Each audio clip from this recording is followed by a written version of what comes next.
Aujourd'hui autour de la table, Michel Bernier. Bonjour, Bonne année, Michel. Bonne année. Christine Bravo. Elle est toujours là. Bonne année, Christine. Bonne année.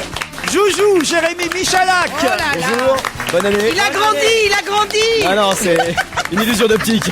Fabrice Eboué. Bonne année, Fabrice. Merci, bonne année. Et le retour parmi nous de Titoff. Bonne année, Titi. Bonne année. Pierre Bénichou année. devrait être là, mais son train a du retard. Alors, on en profite, on a une demi-heure devant nous sans Pierre Bénichou. On va respirer. Mais que les On va auditeurs pouvoir se chanter des trucs rassurent. modernes. Ces fans qui nous bien. écoutent, il va bien. Enfin, on espère. Il était dans un train et on n'a pas de nouvelles depuis, mais il devrait arriver en cours d'émission et on lui Il va souhaite. où en train? Il revient. Il est à Mais oui, Marrakech. mais Il est à Marrakech. Il est à Marrakech, il revient en train, c'est très très long. Ah bah écoutez, il revient en train de Marrakech, le Dakar son est en truc Argentine. aussi. Écoutez, moi je vous savez la géographie aujourd'hui, on peut C'est plus plus fier que à c'est. personne. Il arrive gare Saint-Lazare, c'est normal. C'est normal.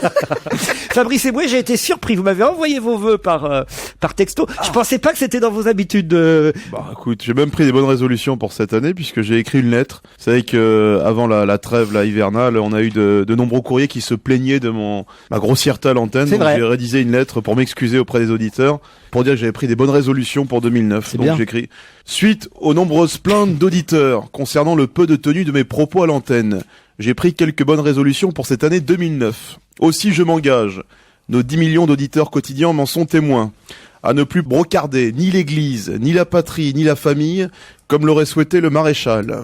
Je fais également la promesse de ne plus prononcer le nom de Guy Georges sur cette antenne. Ah. Un certain Michel F. et son épouse Monique O. s'étant plaint de la trop grande publicité que je leur faisais. Dans cette entreprise d'assainissement de mon langage, je ne prononcerai plus les mots bite, chatte, couille, Roselyne Bachelot, sodomie, sauf s'il en va de soi pour complimenter Christine Bravo. Aussi, à tous les auditeurs que j'ai pu choquer, je dis mea culpa et leur souhaite mes meilleurs vœux. Bonne bourre, mes salauds et mes salopes. Eh ben voilà, on repart bien sur de bonnes bases. Et vous, vos vacances, Christine Bravo, alors? Formidable, mais à propos des textos, je dois dire que quand on se plaignait, quand on était petit, de recevoir des cartes postales de meilleurs vœux avec des rennes et des sapins et des paysages immondes, c'était rien à côté de ces textos groupés qu'on reçoit aujourd'hui. Ah, moi, je réponds pas aux textos. Ah, moi non plus. Alors vraiment. Qui crève. Et alors, avec la formule la plus... Sans compter ceux qui signent pas, on sait pas qui vous oui. envoie. Alors ça, c'est le pire. Vous êtes obligé d'appeler pour savoir, puis c'est quelqu'un que vous avez absolument pas envie d'avoir au téléphone.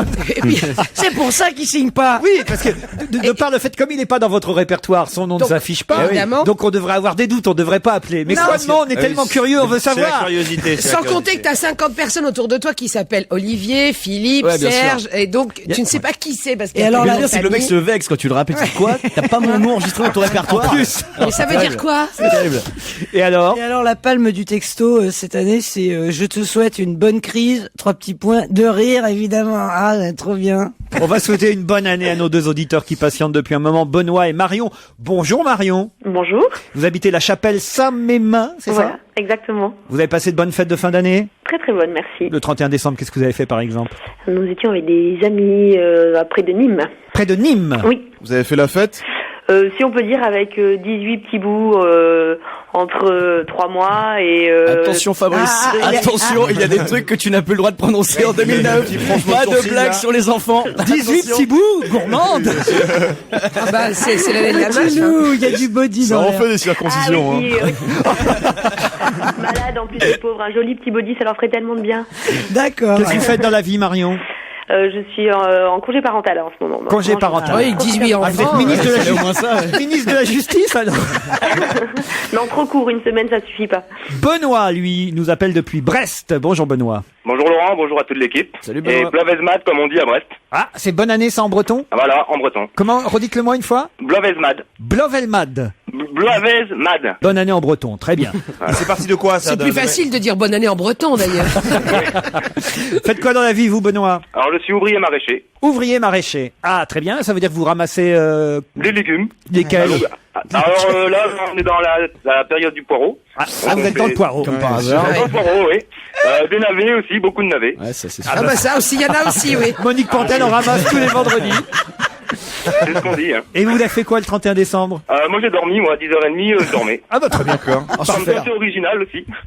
Bah écoutez, on vous souhaite en tout cas, mon cher Benoît, d'affronter Marion dans la plus grande objectivité et légalité, évidemment, mais il va falloir aussi en plus battre les quelques cajots qui sont autour de cette table. Ah bah voilà. On est habillés pour l'hiver. Vous savez pas quoi se mettre avec bien le temps. 2009. Il est maraîcher, écoutez, voilà. Oui, mais bien sûr, Laurent, il n'y a pas de C'est problème. pour faire un mot. Servez-vous du maraîcher pour nous dire des horreurs. Non, mais franchement. Ma petite Michel, c'est combien je vous aime, et Mais Christine oui, pareil. Bah, moi, je m'étais pas senti visée. Hein. Mimi, alors. Bah ouais, mais écoute, c'est prends mon tout. premier cajot. Qu'est-ce que tu veux? C'est un cajot de Noël. Voilà. Bon, Benoît contre Marion, vous avez bien révisé l'actu? Oui, c'est bien. J'ai essayé. En plus, là, vous avez une chance, il y a un chroniqueur en moins, Pierre Bénichou n'est pas encore arrivé. Comme Ah, c'est s'il bien. trouvait les réponses. Oui. Bah, C'est pas le plus vif Il y a non plus. Joujou qui est là. Hein. Joujou est là, ça c'est vrai, Joujou est là. Joujou, Pour il est bien au taquet. commencer l'année, ils vont nous laisser un petit peu de temps. Oui, oui. Allez, on vous laisse 3 secondes d'avance par rapport au quelle chroniqueur, générosité. parce qu'elle est assez facile la question en plus. Donc, d'accord, vous leur laissez juste 3 secondes. Hein. Je compte jusqu'à 3 et s'ils répondent dans les 3 secondes avant vous, on laisse gagner. On parle beaucoup depuis 3 jours dans la presse de l'étoile du berger. Pour quelle raison? C'est le nom. 3 secondes. c'est le nom, 3 secondes. 3 secondes. 3 secondes. L'étoile du berger. La fille d'Arachide Dati. C'est Allez, Zora. C'est-à-dire? Zora, la fille, la naissance de... C'est la Oui, mais traduction. pourquoi? Le prénom Zora qui veut dire étoile du berger? Tout à fait. En breton. En breton. En Oui, je breton. devrais pas laisser 3 secondes. Ça fout le bordel. On savait. Ah, ils ont gagné tous les deux. Question Ah, subsidiaire. oui, on a gagné tous les deux là. Ah, Non, oui. non, J'allais dire Sheila. le retour de Sheila. C'est le retour de Sheila. T'as pas Oh, l'étoile du c'était la berger. chanson déjà. Comme les rois mages en Galilée, suivait confiant l'étoile du berger. On te laisse toute seule là. Bah, je mets moi toujours toute seule. Moi, tu sais, dans les conneries, je suis toujours toute seule. Alors, question subsidiaire. Pourquoi Qui est le père? Ah non, c'est plus Non. dur. Trop dur. On n'arrivera pas. Et là, attention, il y a plus de temps d'avance, mais c'est vrai qu'on peut pas désigner un vainqueur là. C'était trop compliqué parce que. Mais on a gagné tous les deux comme ça. Non, il y a Voilà. non. Puis en plus, vous avez vu, hein, ils le savaient avant vous. C'est vraiment parce que ils ont été gentils. Puis après, vous n'avez pas vraiment donné la bonne raison vrai, pour c'est laquelle c'était l'étoile du berger. Alors attention, il y a une question subsidiaire là. Il faut y aller. Hein. Pourquoi Rachida Dati a-t-elle appelé? C'était le nom de sa mère. Bonne réponse de Marion. Ah, il va y avoir du body. C'était le prénom de sa maman décédée, effectivement. Et ils se sont gourés le soir où ils ont annoncé ça sur M6. Ah bon Ils ont dit que la fille de Rachida Dati, elle allait s'appeler Fatima, en hommage à sa grand-mère. C'est bien Joujou, hein. Ouais. T'as bien révisé pendant les vacances. C'est bien mon Joujou. Vous étiez où, vous, Joujou, en vacances? J'étais à Miami. Avec Jean-Marc Avec- Morandini? Non, avec ma copine imaginaire. Bande de cons, ouais. Donc c'était bien avec Morandini, c'est ce qu'on dit. Marion, vous avez gagné Oh, merci. Une vie de chat de Philippe Gueluc, publiée chez Casterman. 2 places, parce qu'il y est encore, pour applaudir Tout à Fabrice fait. Eboué au Comedy Club. Votre horoscope 2009, signé Elisabeth Tessier, publié chez TV Magazine. Vous lisez votre horoscope? Pas vraiment. Bon, bah, vous pourrez offrir Mais un... c'est pas grave. Vous pourrez offrir un con, hein. Voilà. Non, mais ça cale bien les armoires ou pour démarrer un feu, c'est bien. Complot à la Très bien. Corderie Royale, un livre signé Gérard Hubert Richoux, publié chez Pygmalion, et Chasse à l'homme de Christophe Guillemot chez Fayard, des bouquins, un album de BD, des places pour Fabrice Eboué. Je vais même ajouter 2 places pour la comédie musicale Je me voyais déjà, mais il faudra attendre un mois puisque maintenant on reprendra au théâtre Comédia à partir du 12 Ah bah, c'est très février. Voilà. Quel âge a le bébé? 4 mois. D'accord. Bah, c'est très gentil. Merci. Ah, vous beaucoup. offrez un body aussi, Christine? Bah, bien sûr. Vous tricotez un petit encore alors? Ah, pour moi aussi, Christine aurait pu offrir un body. Merci. Un petit body, attention, futur ado. C'est un garçon ou une fille? Ce sont 2 garçons. Non, mais j'en ferai un body. J'aurais essayé. Mais je vais pas au-dessus de 2 ans, ma chérie. Alors, c'est un garçon. Oui, c'est un garçon. Bon, et ben voilà, il aura son petit body. Vous connaissez le père ou pas, vous? Manque de peau, il lui ressemble. Alors oui. Manque de peau. Ah, quel horreur. C'est dommage, Benoît, il aurait bien voulu un body pour ses poireaux, mais. Ah non, ma femme est enceinte de 7 mois, donc... Oh, alors, c'est une fille ou un garçon? C'est une fille. Bon, alors, elle aura aussi un petit body. Parce alors, que c'est bravo, la Louis. nouvelle année alors. Hein. Parce que c'est la nouvelle année, vous avez un cadeau en plus. Bonne année à vous deux. Merci Benoît beaucoup et merci bravo de encore nous faire Marion. partager, Merci. Merci beaucoup. Au revoir.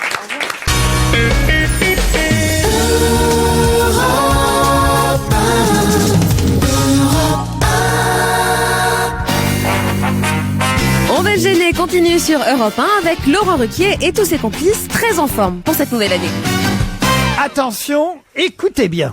Europe 1, la question ultra difficile. Même Michalak ne peut pas y répondre. Eh oui. Oh là là là. C'est lui qui a fait. Il a fait le spot lui-même. Et oui, elle est très difficile celle-là. John Kuffer est félicité par l'ensemble de la presse aujourd'hui. Pour quelle raison John Kuffer est-il félicité par l'ensemble de la presse? C'est un homme politique. C'est un homme politique. Est-ce que Américain. Pas américain. Anglais. Non. Ça se passe pas aux États-Unis. Kiefer, Ça c'est ne un se- rapport avec la personne qui travaille avec Christine il y a très longtemps ou... Tina Kuffer, Tina Kiefer. Mais c'est vrai que Non, t'as eu une Titoff. prono. Comment? Attends, moi, Pas je dit Kuffer, reprends, j'ai dit Kuffer. Kiefer. Ah bon. C'est en Europe, c'est en Europe. Ce n'est pas en Europe. Ça s'écrit John comme John. Ouais, et c'est c'est vrai. loin Kuffer. Comme Kiefer. K-U-F-U-R, si vous voulez savoir. Ah, c'est Kuffer. Un anglophone. Il se trouve d'ailleurs que John Kuffer est félicité par la presse parce que il a plutôt été sympa, correct, avec un autre John. Avec John Travolta avec son fils qui est mort. Non, qu'un rapport. Bah quoi, il aurait pu être sympa, lui dire désolé, enfin je sais pas, quoi, un truc. C'est sympa ça. John. Putain, j'en sais rien. Moi. Bon, c'est un homme politique. Quoi? Non, non, je vois le titre en fait du... Ah oui, vous avez vu le papier? Oui, est-ce que c'est un rapport avec la bande de Gaza? Pas du tout, vous avez mal lu en plus. Avec une bande, Mais il y a c'est une vrai que ça bande. ressemble. Il y a une bande. Non, tu C'est es un pas rapport avec le Ghana. Oui, bravo. Ah Oui, parce qu'il a pas lu Gaza, donc j'ai pensé Ghana. Alors attends, j'allais faire tous les Ghana, Bana. J'ai mal fait Oh le... non, Ghana, c'est l'ancien président du Ghana, il me semble, John Kuffer. Et alors, Il pourquoi a été réélu Non, pourquoi on le félicite? parce qu'il a laissé sa place. Il a refait des élections démocratiques. Voilà, exactement. Bonne réponse de Fabrice Eboué. Ah ouais, C'est grâce à la tricherie de Titoff. Oui, j'ai bien aimé quand même. Hein. Non. c'est normal. Non, Christine. Ah non, Titoff, il a vachement aidé. J'ai Moi, dit Ghana. franchement, moi, je pense qu'il mérite J'ai son dit body. Ghana, hein. j'ai passé la balle à Titoff, aider. il pensait à la bande de Ghana, ce qui n'a rien à voir du tout. Ça m'a rappelé surtout quand j'étais en 6ème ou en 5ème, où même en C'était copiant, dur. j'arrivais pas à avoir les bonnes réponses. Ça me rappelle des bons souvenirs. Le nouveau président qui s'appelle John Atta Mills a remporté les élections au Ghana avec 50,23% seulement des suffrages contre son rival qui était celui qui représentait en tout cas John Kuffer qui lui ne pouvait pas se représenter parce que la constitution au Ghana indique qu'on ne doit pas se représenter 2 fois de suite, il n'y a pas 2 mandats consécutifs. Il aurait pu évidemment profiter comme le font C'est complètement comme idiot. le font des- Tous les présidents Comment ça acceptent d'être élus avec 50 points. Pas en Afrique, enfin voyons. Mais non, vous allez folle ou quoi? Pourquoi pas en Mais Afrique? justement non, c'est pourquoi la presse félicite le président sortant, de ne pas avoir changé la constitution du temps où il était au pouvoir en disant on peut être élu 2 fois de suite, 2 à quelques milliers de voix d'écart, d'accepter la victoire du parti opposé. T'as pas le droit d'être dictateur 2 fois d'affilée. Bien sûr. T'arrêtes pendant 2 ans, t'arrêtes d'être dictateur. Voilà, bon, t'arrêtes. Tu fais un break. Tu reviens, t'as plus le droit. C'est un autre. C'est comme ça. Voilà, John Kuffer laisse donc sa place à John Atta Mills. C'était la question difficile à laquelle Titoff et Fabrice Eboué ont répondu. Bravo. Non, faut le dire. Un dessin illustre, vous le savez, la suppression de la publicité sur le service public à partir de ce soir. Hein, on nous rebat les oreilles avec cette histoire. Est-ce que les Français vont s'habituer à 20h35 au lieu de 20h50 quoi. Le gros Qu'est-ce que changement. c'est Ouais. con, c'est énorme, énorme. Je sais pas Depuis comment on ce va matin, faire. j'entends ça, ça m'énerve. Comment on va pas faire d'autres préoccupations, tu vois. Moi, j'ai un On s'est stress. habitué à l'euro, on s'est habitué à des trucs vachement... On s'est habitué à la 15 minutes plus tôt, tu te rends compte? C'est un vrai stress. Les gens qui interrogent sur toutes les radios sont évidemment parisiens, donc sont des gens qui rentrent plus tard qu'en province, ou en province, les gens sont rentrés beaucoup plus tôt chez eux, faut En dire. province, souvent, ils partent même pas, alors. Souvent, on C'est vrai. est chez eux toute la journée. En province, la plupart des salariés sont rentrés chez eux à 20h30. Bah oui, faut forcément, faut bien sûr. arrêter, quoi. C'est n'importe quoi. Donc ça change rien, 20h35 ou 20h50. Enfin, Sauf bon, les ouais. provinciaux qui travaillent à Paris. Oui, qui eux mettent 2 ou 3 jours à rentrer. Quoi. Et sauf ceux qui n'ont pas la télé. Enfin, ça Enfin, va-t-on se remettre de ce tremblement de terre? C'est dur. Vous vous rendez compte un peu. Bref, il y a un dessin signé Rançon qui illustre cette nouveauté dans le Parisien aujourd'hui. Un dessin qui nous montre le président de la République dans son fauteuil, regardant son écran de télévision et qui dit « C'est très bien ces chaînes publiques sans publicité. C'est plus calme, plus plus sobre, moins clinquante. Et là, il y a son secrétaire qui lui dit « Monsieur le Président », qu'est-ce qu'il lui dit? Vous êtes sur la une? Si ça avait été Chirac, tu veux une bière, mais là non. Il lui donne le nom d'une autre chaîne? Non. Alors, Sarko, c'est Rançon qui fait ce dessin. Ouais. Sarko est devant le téléviseur et dit « C'est très bien ces chaînes publiques sans publicité. C'est plus calme, plus sobre, elles sont moins clinquantes. » Et là, son secrétaire lui dit Il regarde bien la télé ou il regarde autre chose? Il regarde bien la télé, mais... Une autre chaîne. Mais... Elle est éteinte. Mais... Qu'est-ce qu'il lui dit, son secrétaire? Elle lui dit, mais y a rien. Pas allumé. Mais Vous êtes n'avez sur pas allumé la télévision. Voilà. Elle est Bonne éteinte, réponse de Michel Bernier. Et ça, c'est drôle. Eh ben, Je comprends pas. Mais si, c'est drôle. Je pouvais pas trouver, j'ai pas le même humour.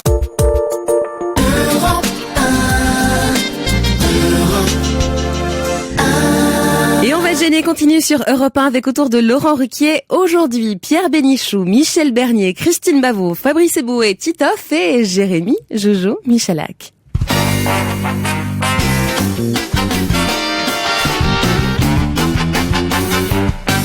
Je voudrais juste revenir un peu sur la suppression de la publicité sur le service public, parce qu'il y a quand même une précision, faut être honnête, que je dois vous donner, c'est justement dans le Parisien qu'on nous l'a donné ce matin.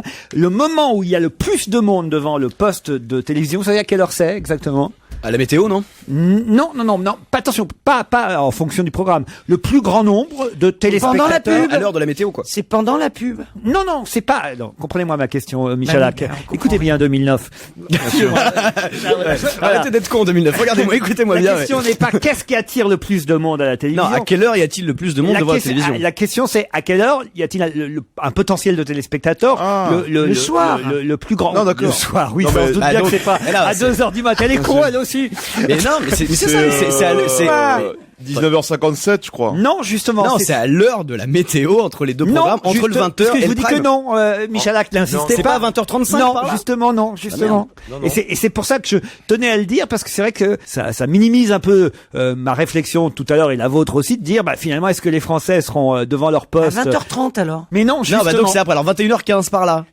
Voilà. Ah, vous voyez, il est moins con finalement. Réfléchissez un peu. Si je vous dis ça parce que ça contredit ce qu'on disait tout à l'heure, c'est que effectivement, Oui. c'est parce que tout simplement le plus grand nombre de téléspectateurs présents devant le poste de télévision, c'est c'est curieux mais c'est comme ça, entre 21h15 et 21h30. Parce que les gens savaient qu'il n'y avait plus de pub à ce moment-là. Mais non, c'est. Mais non, elle est con.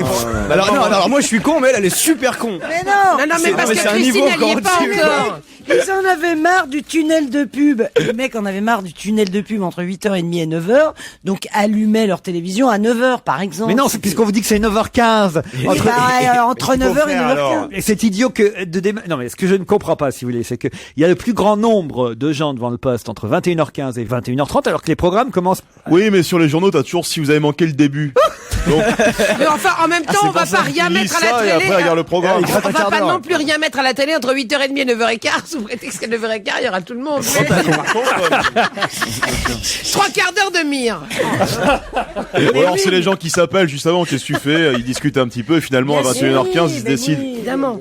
C'est pas ça. Non, mais il y a quand même du monde avant, je vous rassure. Mais le plus grand nombre, il y a un potentiel de 24 millions de téléspectateurs entre 21h15 et 21h30, alors qu'ils ne sont que 23 millions dans le quart d'heure qui précède. Vous voyez, il y en a 1 million qui débarque à 21h15. C'est les jeunes. Non, c'est tous les vieux qui se lèvent de leur canapé pour aller allumer la télé, ça met peut-être 15 minutes à peu près.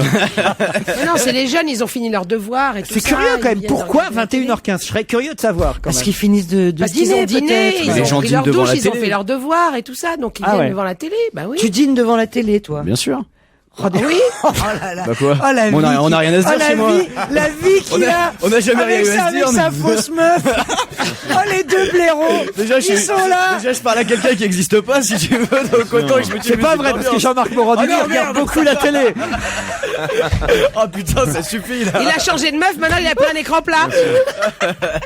Elle est beaucoup moins chiante, figure-toi. Elle s'appelle Plasma. Ouais. Non mais pourquoi vous m'avez pas Mais répondu? pourquoi? Est-ce qu'on sait? J'ai pas la réponse moi. 21h15. Pourquoi les ça, la téléspectateurs question. arrivent à 21h15? Non, il y en a 1 million qui arrivent à 21h15. 1 million, je pense que c'est les jeunes, moi, 1 million. C'est pas la dernière Je pense que prière c'est chez les les musulmans, la étudiants. 6e prière chez les musulmans. C'est qui? Ils arrivent tous derrière. Bien sûr, ils arrivent juste derrière. Bon écoutez, non, je crois. Non, il y a ceux qui terminent à 20h30. Travailler. Ah, écoutez, il y en a un qui arrive. C'est lui, il fait partie des gens qui arrivent à la fin de la 21h15. prière. C'est la fin de la Pierre Bénichou. Vive la SNCF. Voilà, on a l'explication. Il y en a qui arrivent toujours en retard. C'est Pierre Bénichou. Il arrive en polaire de Marrakech. Il a fait froid là-bas. Eh ben alors, mon Pierrot, bonjour. Bonne année, Pierre. Bonne année à tout le monde. Jovial, comme toujours. Qu'est-ce qui vous est arrivé encore? J'ai rien à dire sur ce qui m'est arrivé. Je suis en retard. Pour une fois. Parce que c'est pas vrai que j'arrive souvent en retard. On n'a pas dit ça. Oh, personne n'a Mais dit vous ça. avez sûrement la réponse à notre question. Oui, allez-y. On s'interroge depuis 2-3 minutes et je suis sûr que vous seul allez pouvoir nous répondre. Bien sûr, le contraire m'étonnerait. À oui. propos de la suppression de la publicité à la télé, on Oui. nous indique que là, le moment où il y a le plus grand nombre de téléspectateurs à la télé, c'est entre 21h15 et 21h30. Il y a à peu près 1 million de personnes qui arrivent à 21h15. Pourquoi 21h15? Ah, bah, ça va vous étonner quand je vais vous donner la réponse. Et si j'y arrive, ça va m'étonner encore plus. 21h15, c'est 5 minutes après 21h10. Et vous avez trouvé que moi interrogé à cette heure-là? Non, mais sérieusement. Bon, on passe à une autre question puisqu'on trouvera jamais la réponse à celle-là. Non mais il faut lancer un grand sondage. Europe La question tirée par les cheveux 1, spécial Laurent Ruquier. Eh oui, une question tirée par les cheveux maintenant. N'importe quoi. Ah, l'autre, il a ses nouveaux jouets. tu sais. Il appuie sur des boutons, il y a des questions qui arrivent, il est content. Ah, c'est la direction. Hein. Ils m'ont dit faut animer l'émission. Ils ont dit, il faut animer l'émission, ils n'ont pas engagé quelqu'un pour ça, je trouve qu'ils sont bons. Pierre, soyez gentil avec moi, c'est le début de l'année, on Mais bien s'aime. sûr, mais on s'aime encore plus qu'à la fin de l'année dernière. Bon, si je vous dis que un conducteur de travaux, un électricien, un ingénieur et un chargé de clientèle dans Et un un Belge. avion. Et un Belge. Alors, si je vous dis qu'un conducteur de travaux, un électricien, un ingénieur et un chargé de clientèle dans une banque se sont réunis pour faire la une de l'actualité, pour faire quoi? C'est le retour du gang des postiches. Non. Ils ont des nouveaux déguisements et voilà. C'est une histoire de braquage? Ah non. Alors, il y a un conducteur de travaux de 28 ans, il y a un chargé de clientèle dans une banque de 36 ans, un ingénieur de 24 ans et un électricien de 23 ans. Ils ont gagné au loto ensemble? Non, non, Ils se sont réunis pour monter une boîte ou quelque chose comme ça? non. Ils ont ouvert une banque. Ils Non. ont dit voilà, ils ont ouvert une banque. banque à Déposez eux. votre argent, ils se sont barrés. Ils ont fait un truc ensemble. Ah, ils ont fait un truc ensemble. D'accord. Une nouvelle entreprise? Non. C'est les pères de la fille de Rachida. C'est les 4 concurrents. Ils ont un lien entre eux, ils ont le même nom, ils ont les Non, sont frères, non, ils sont. non. Je me risquerais peut-être d'ici à quelques minutes si je vois que vous séchez vraiment à vous donner leur nom. Mais pour l'instant, j'ai Ils peut-être pas sont connus donc. Non. C'est de la Je politique. n'ai pas connu il y a Alors 3 qu'est-ce qu'on jours. s'en fout que tu donnes leur nom? Non, mais c'est très important parce qu'ils ont le même nom. Et c'est ça qui est inouï. Pas du tout. Ah oui, c'est ça.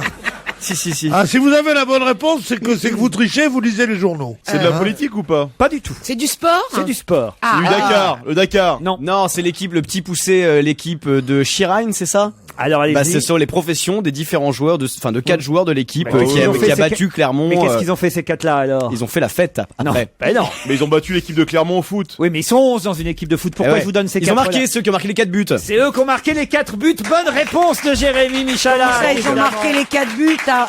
S'ils c'est- sont 11. Non, ils sont Ah, 11 dans vache. l'équipe, mais il y en a que 4 qui ont marqué, Christine. T'es pas obligé de Quel marquer rapport si avec tu la veux. banque? Bah, c'est sa profession, c'est C'est pas des des joueurs joueurs amateurs. Parce c'est des que joueurs amateurs. Ce sont des joueurs amateurs. C'est une toute petite division. Le club amateur, il y a 5 divisions d'écart entre Schirheim et le club qu'ils ont battu de Ligue 2, Clermont. Et ils ont battu Clermont 4-2. En plus, ils étaient menés 2-0. Faut quand même voir ça. Ils ont remonté les 2 buts qu'ils avaient encaissés et ils en ont marqué 2 de plus en plus. Et les 4 joueurs qui ont marqué sont dans la vie, effectivement, conducteurs de travaux, électriciens, ingénieurs et chargés de clientèle dans une banque. Il y en a un de 36 ans, ce qui est pas jeune pour un footballeur. Et t'as 36 pas ans. un jingle après pour dire bonne question tirée par les cheveux? Pourquoi? Pour animer? Non mais il faudrait que vous fassiez un truc genre bonne réponse de Joujou, bonne Voilà. réponse de Christine, bonne réponse de Pierre. Non mais j'ai ça par exemple si vous voulez. Europe 1, la question insolite. que Christine Bravo va mettre 20 minutes à comprendre. C'est bien ça. C'est bien ça. J'ai en tout cas au téléphone le président du club. Des questions insolites.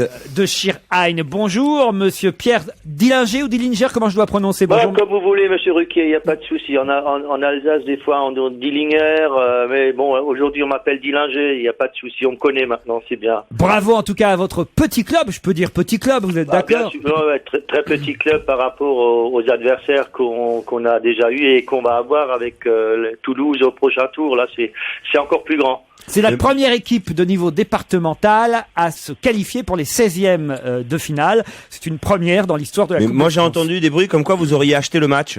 Ah non. Non, si, c'est sérieux. Hein. Je suis banquier, mais bon, on n'a pas les finances pour ça. Je pense que clairement, il aurait bien voulu encaisser le chèque que le vainqueur de ce match a eu. Quoi. Vous n'en reveniez pas vous-même, hein, j'imagine, évidemment, de cette victoire. Honnêtement, c'était vraiment bon. Les qualificatifs ne manquent plus. C'était incroyable. Être mené 2-0, par des professionnels qui logiquement devraient gérer ça. Et puis, je ne sais pas.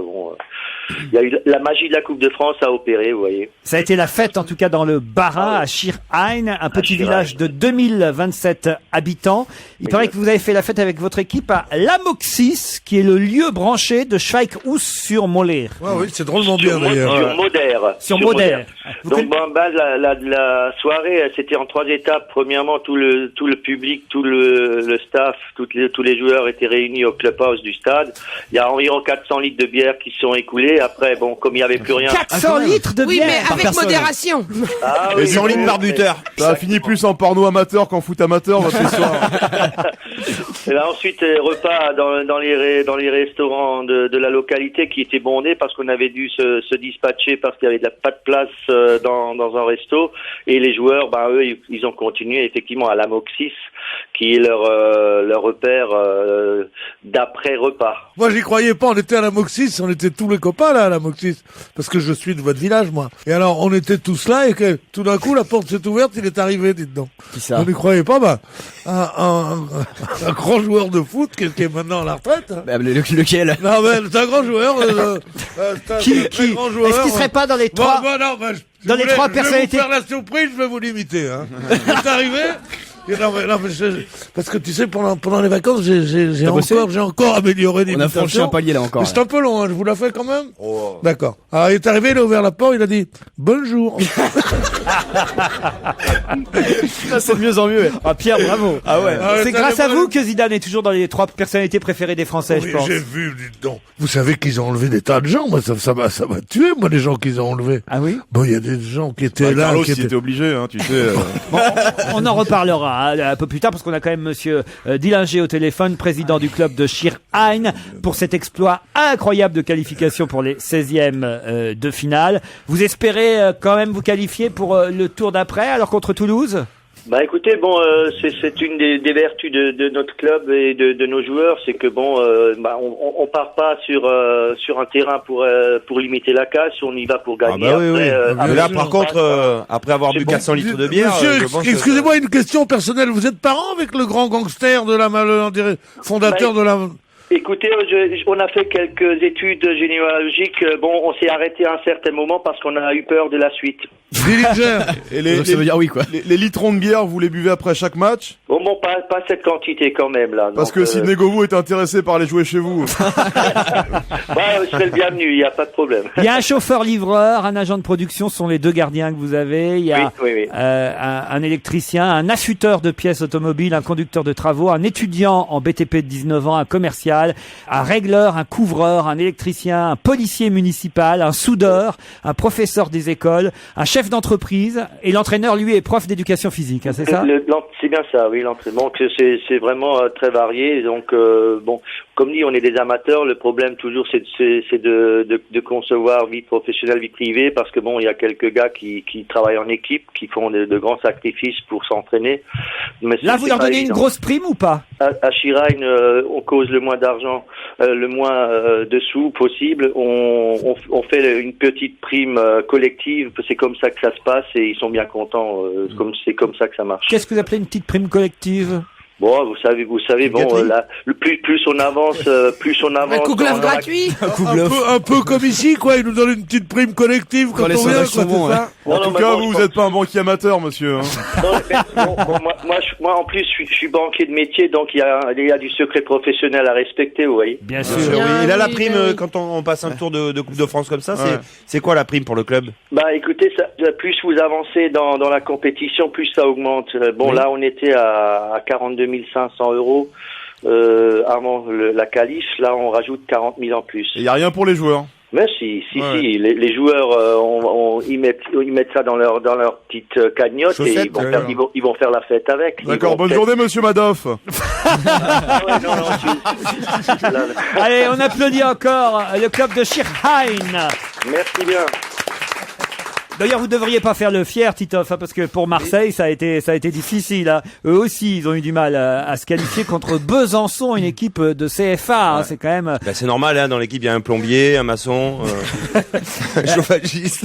Alors, et si Lyon se qualifie contre Concarneau, mais le match n'a pas eu lieu à cause du froid, eh bien, le prochain match de la Coupe de France, ce sera Lyon-Marseille. Parfait. À moins que ce soit Concarneau-Marseille, évidemment. Moi, j'aimerais bien Concarneau-Marseille. Ah oui. Ça sonne bien. Je trouve. Ça sonne bien, Concarneau, ça peut faire du monde. Ça donne envie tout de suite. Il paraît que le terrain était une patinoire aussi, il faut dire, du côté de Besançon. Alors, oui, mais ça va pas être évident pour Lyon contre Concarneau. Hein. Mais il y a des gens que ça intéresse, ce que vous dites là. Il y a le coiffeur de Concarneau qui est très performant.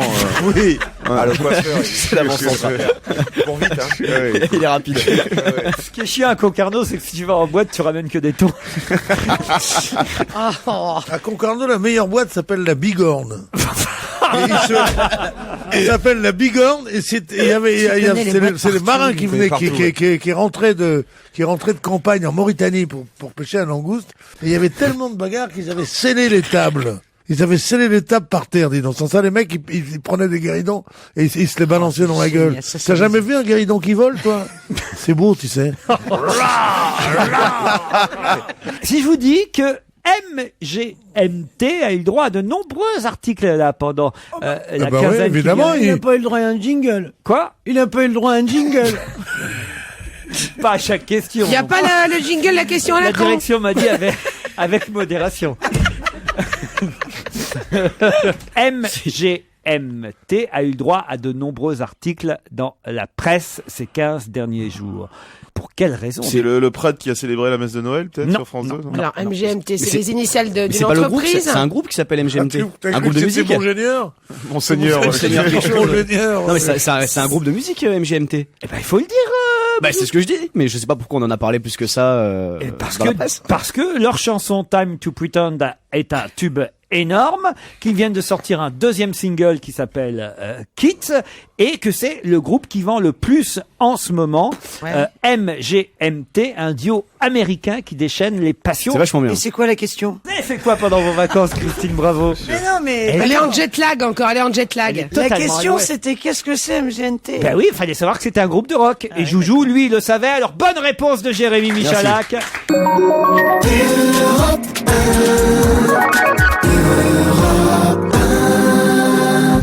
Et jusqu'à 18h sur Europe 1, c'est On va gêner avec Laurent Ruquier, bien sûr. Vous voulez un petit jingle, Christine? Oui. Allez, tenez, prenez celui-là, alors. Europe 1. La question à 2 balles. La question à 2 balles. Parce que c'est la crise. Et je vous emmène en Meurthe-et-Moselle, en Moselle et dans la Meuse. Ah, c'est chez moi, ça. Qui sont 3 départements en avance sur les autres. En avance pourquoi? Les soldes. Les soldes. Non, bonne réponse. Ah non, j'étais en même temps que toi. Pour les soldes, bonne réponse de Michel Bernier. Titoff aussi. En tout cas, pourquoi alors ils ont eu le droit à faire les soldes avant, la Moselle, la Meurthe et S'il n'y a pas de magasin, tout simplement. Parce qu'ils sont proches du Luxembourg. Ils sont tellement fauchés, les gens. Luxembourg qui font les soldes avant. Parce qu'ils sont proches du Luxembourg et de la Belgique, qui font leurs soldes avant. Oui, c'est la seule info. Réponse de Titoff. C'est la seule info que j'ai regardée pendant les... Et moi, je le sais parce que je faisais mes courses à Verdun. Et donc, on m'a dit, ça y est, c'est les soldes. Mais ils vendent des trucs là-bas? Bien sûr. Mais bien sûr. Toi qui habites près du Luxembourg, ils font les soldes déjà là-bas? Dans le 6e. Non, mais par exemple, à New York, où j'étais, effectivement. Moi, j'étais à Verdun, et toi, t'étais à New York. Voilà la différence. Moi, j'étais à Fontainebleau aussi, j'étais à New York. Et les soldes commencent bien avant Noël, ce qui permet aux gens de faire des cadeaux de Noël quand ils n'ont pas beaucoup de blé. Et je trouve ça plus intelligent, les soldes avant Noël qu'après Noël. Dites, puisqu'on est dans les départements, j'en ai encore 3 à vous donner. Le Bas-Rhin, le Nord, le Haut-Rhin, tiens, il y a même 4, et le Rhône. Le Bas-Rhin, le Nord, le Haut-Rhin. Dans quel pays sont ces départements? Et le Rhône. Ce sont des départements traditionnellement chauds, nous dit-on, à cette période de l'année. C'est pour les voitures brûlées? Pour les voitures brûlées, bonne réponse de Titoff. T'es top au niveau des départements. Non, c'est qu'il connaît la racaille. T'en fais pas, on le voit le Marseillais. Hein. Des voitures brûlées, il y en a eu aussi à Paris. Vous avez vu ça? C'était samedi soir.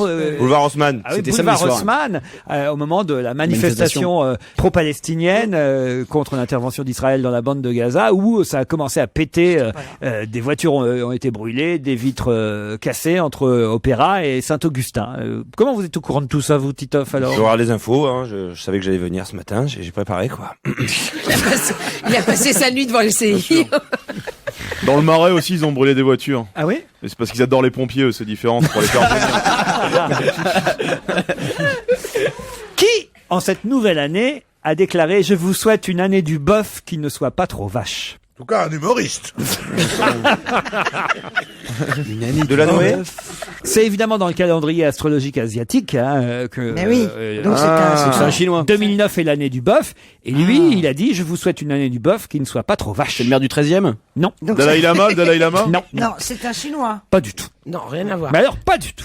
Pas du tout. Alors C'est le contraire d'un Chinois. C'est un astrologue. Mais c'est pas le contraire. C'est quoi le contraire d'un Chinois? Qu'est-ce que vous appelez le contraire d'un Chinois? Un mec blanc avec des yeux ronds. Non, justement non. Un mec noir. Oui. Roselmack. Harry Roselmack à la fin de son JT. Bonne réponse de C'est le Christine contraire Bravo. d'un Chinois. On a dit que ce mec-là devait remplacer Poivre d'Arvor, il devait remplacer Mazur, et encore. Effectivement, mais c'est ce qu'écrivait d'ailleurs le Parisien, comme à la grande époque de Bruno Mazur sur France 2, coutumier de la petite blague, Harry Roselmack n'a pas résisté à faire une boutade sur TF1 en référence à l'année du bœuf. Il a conclu son JT de 20h par cette phrase « Je vous souhaite une année du bœuf qui ne soit pas trop vache ». Bon il veut mettre une petite pointe d'humour. L'actualité a pas forcément été joyeuse pendant... Comment ça, bon? Je sais pas, j'étais pas là. Vous coupez totalement de l'actualité, vous, quand vous êtes en vacances. Vous avez pas vu qu'il y a des conflits. Parce que toi, tu parles anglais, t'écoutes CNN et tu comprends tout ce qui se passe, bien sûr, dans le monde. Il y a TV5 Monde dans le monde. Ah oui, bah oui. J'ai regardé tout sous le soleil. Oui, je sais. Il est devenu accro à sous le soleil. Et vous avez regardé aussi des reportages qu'on regarde jamais? Ah oui. Quand c'est sur TV5 Monde, j'adore. C'est trop bien quand on est en vacances. C'est trop bien. Et c'est moi qui passe des soirées de merde après. Dès qu'en vacances, il regarde sous le soleil, il regarde des reportages. Mais TV5 Monde, tu ne regardes pas à Paris. Mais évidemment, dès que t'es à l'étranger, donc n'importe quel reportage sur les ragondins impuissants, sur des trucs, tout d'un coup, ça te passionne, alors que t'aurais jamais regardé ça de la vie. Ça, c'est bien. J'ai failli pleurer devant Sous le soleil. Ah non, c'était Laurent, c'est l'épisode avec Stevie. il faut aller. C'est celui-là. Moi aussi, j'ai chialé à un moment donné. C'est quoi? C'est au niveau super du bien. jeu des acteurs ou quoi? À un moment donné, il y a un couple, il se sépare de sa femme pour merde. une salope qui vient briser le couple, et puis il s'en va, il quitte sa femme, ses 2 enfants. Il y a un petit noir qui est adopté parmi les 2 enfants. C'était Arnold et Willy que tu les regardais. Les enfants sont malheureux, puis finalement il s'aperçoit qu'il était mieux avec sa femme et ses enfants qu'avec sa maîtresse et tout. Et tout ça, ça se passe sous le soleil. Et puis finalement, mais au bout du 4e épisode, il revient dans sa famille, et là j'ai pleuré. Mais ça allait pas du tout, alors c'était pas bien l'hôtel?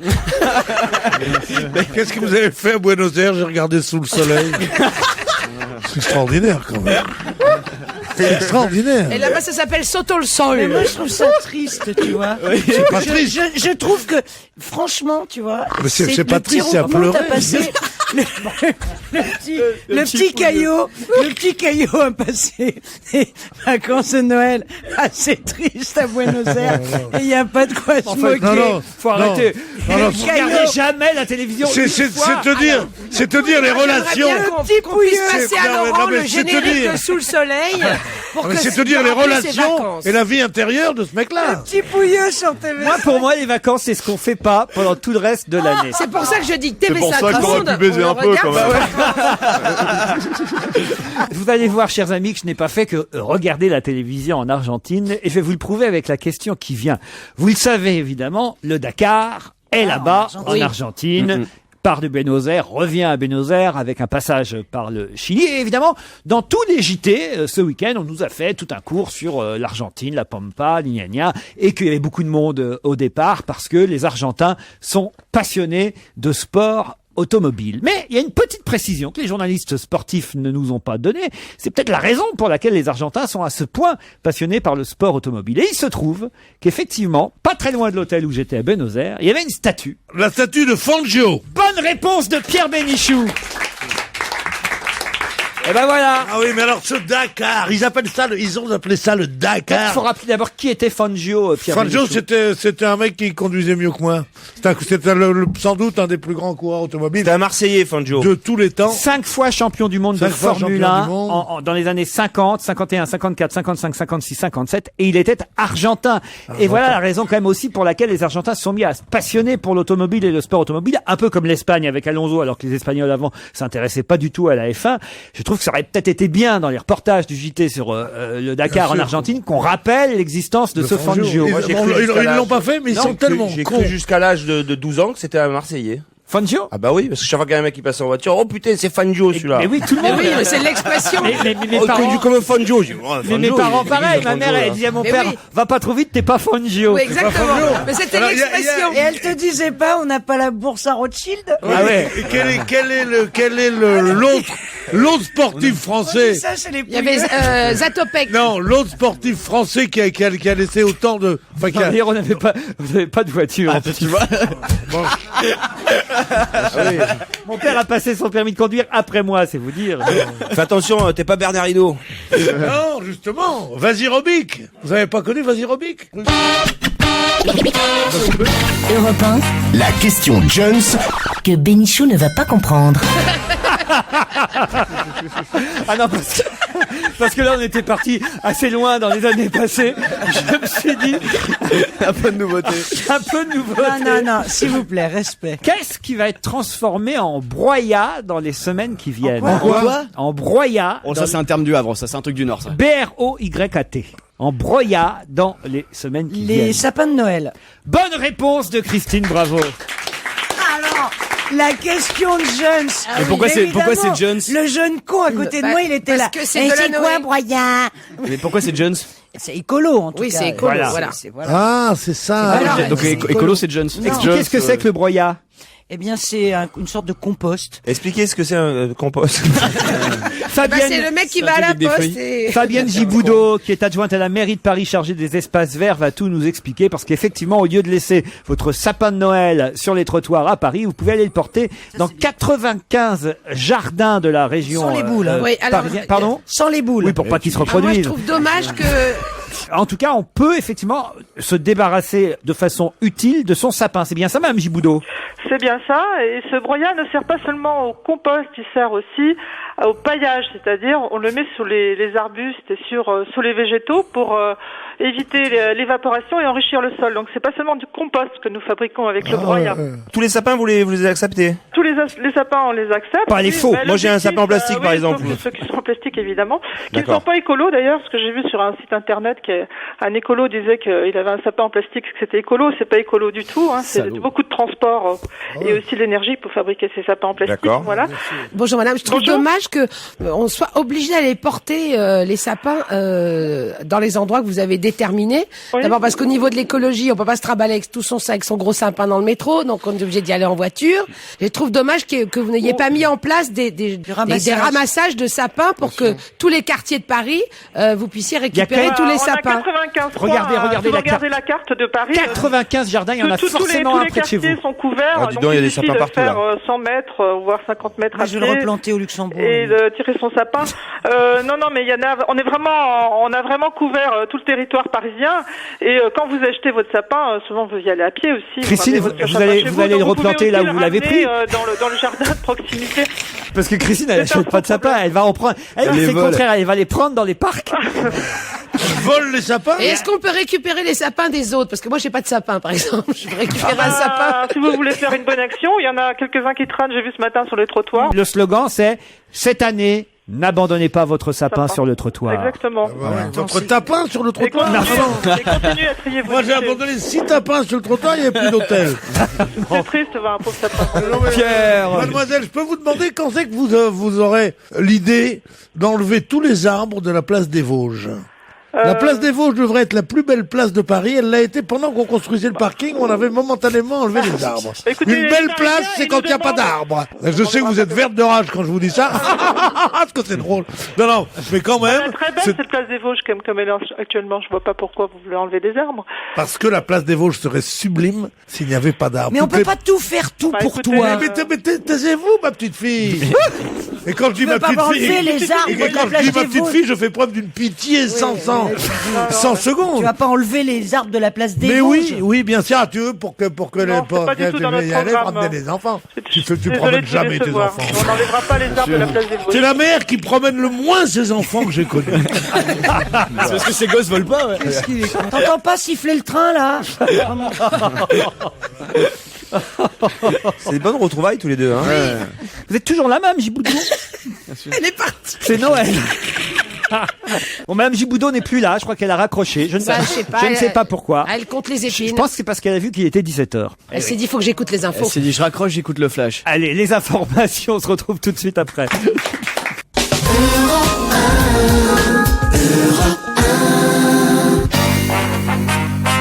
Jusqu'à 18h, c'est Laurent Ruquier.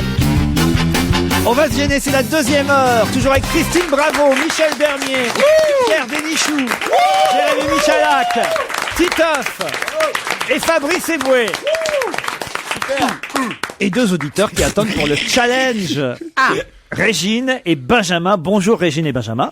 Bonjour. Bonjour Laurent, bonjour tout le monde. Oh, Benjamin, il était bien loin de son téléphone, j'ai l'impression. Non, je suis là. Benjamin, vous habitez Charenton. Ouais, c'est ça, ouais. Qu'est-ce que vous faites à Charenton? Je suis illustrateur. Illustrateur de quoi? Illustrateur pour l'édition jeunesse essentiellement, un peu de bande dessinée aussi. Très bien, joli métier. Régine à Louvigny dans le Calvados, que faites-vous? Une boîte de nuit. Je travaille à la poste. Vous travaillez à la poste. Où vous êtes postière au guichet? Non, dans un bureau.